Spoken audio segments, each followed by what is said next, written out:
Shalom everyone, Shabbat Shalom. We are dealing with page 22 of Masechet Kiddushin, and we're talking all about Mezuzot in today's stuff. You can see I've got this, we affix this on our doors.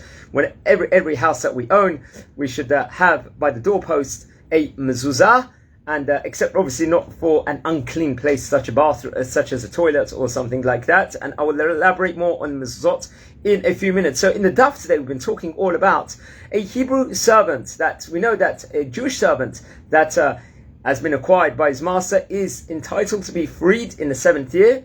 However, if he would choose to continue working for his master, because obviously he might like the conditions that he's been given and everything else and wants to stay on, they would actually take, I related over yesterday, an owl with an AWL and put him by the door and put some sort of piercing in it, because he's forsaking freedom to keep all the mitzvot of the Torah, because he wants to stay a slave. We actually see in the verse in Sefer Vayikra, the 25th chapter, it actually said in verse 55, it actually relates over the door and doorposts that were witnesses in Egypt when I passed over the lintel and doorpost, and I said the Jewish people are my servants. So in a way that they want to stay working for the master, as I've related before, they are forsaking becoming the servants of Hashem to keep the full 613 mitzvot to the best of their ability. When we put the Mezuzot on the door, because naturally on the night of the Makat Bechorot, when there was a slaying of the firstborns of the Egyptians, Hashem had instructed Moshe to put signs up on all the doorposts of the houses of the Jewish people, so he can skip over them and they would not be affected within regards to this specific plague that actually took place, we see in Mitzrayim. So I just wanted to say a few words within regards to a mezuzah. Naturally, that we put it all in the houses. Actually, we put the Shema prayer, part of the Shema prayer, inside the mezuzah. It's featured in the parchment. I won't actually open up this very muhudar, very splendid mezuzah. This, by the way, this mezuzah is al-pi, the Jewish law of the Sephardim. They will put it on. It's actually featured in Sefer Devarim. The Shema is in chapter 6 and also in chapter 11, which we actually say it over inside the parashah. So two of the paragraphs are actually featured inside the mezuzah itself. We know that there is the cloth inside of here. It's a parchment. It's actually a scribe would actually write the thing with the perfect ink over there, with a black indelible ink, with a quill pen also will actually write in it. Some people, could it be from a feather, or the cloth is then rolled inside of here, and it is put inside the case. So you can see this is the actual case itself. The cloth is inside over here, and it's actually put inside the case also. People can buy the most splendid cases they sell over here.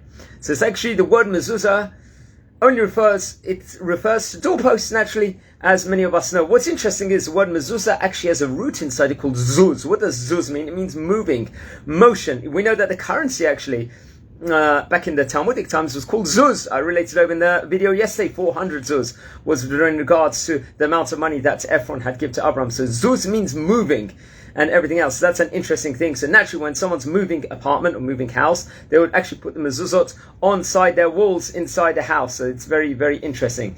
Another interesting tidbit is Sephardim would actually put it vertically, and Ashkenazim, if you go to their house, it tends to be in a more diagonal mode if you're going to actually enter the houses, and very much so. It's a very splendid mitzvah. Very much, it's something that when someone is buying mezuzah, they should buy the most muhudar one possible, because we're showing our love for the mitzvot. We want to spend money on it. Someone's going out for a nice fancy steak meal, they're prepared to pay a lot of money. So when it comes to mitzvot, we should buy the nicest talitot, the nicest mezuzot, and nicest menorahs for lighting the Shabbat candles and for the Chanukah candles. It's very, very important. You can see there's the word Shaddai actually written on this mezuzah, so it's coming up maybe from a different angle on the thing. It's one of the biblical names of God, of Hashem, also, which actually stands for the acronym Shomer Dalatot Yisrael, the guardian of Israel's doors. So many of these are actually with the shin, the mezuzot are with a shin also. Other things that we could say inside it, there's many things that can be said. The mezuzah cases, it's got to be naturally fixed and very good. And I related over the angles also. Now I would relate over the bracha that is also said when we affix a mezuzah to the door. We say the bracha, Baruch atah Hashem Elokeinu melech haolam, asher kiddishanu b'mitzvah v'tzivanu likboa mezuzah. That is the thing. And And that is a bracha to say. Many people, when they come inside a room where there's a mezuzah, there's a, I did kiss it with a hand, or actually to go to it, because we're showing once again our love for the mitzvot of the mezuzah. Naturally, also there's that splendor towards keeping the mitzvot. So people do touch the mezuzot and everything else. People, I should check the parchment of the mezuzah once they buy it and it's been on the wall for a few years. Every few years, to actually check it inside of there, and it's it's important to do it as a general thing.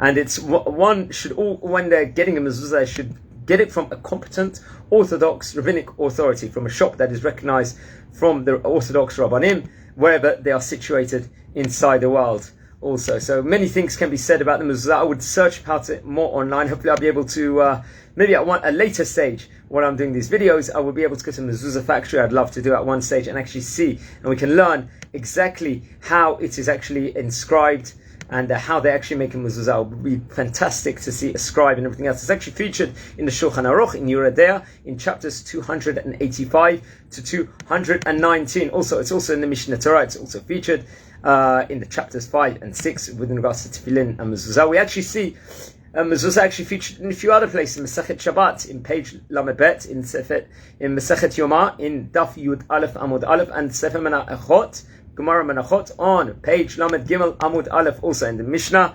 Naturally, it's featured in Menachot. It's spoken about also. So it's very, very interesting. And let's learn about it more.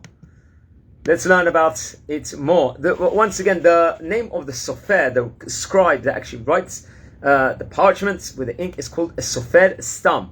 So that's also a very important thing to know. So, guys, I want to wish you all a fantastic Shabbat. I hope this has been informative over here. And remember, when you're buying the mezuzot, get the most splendid one and learn about it.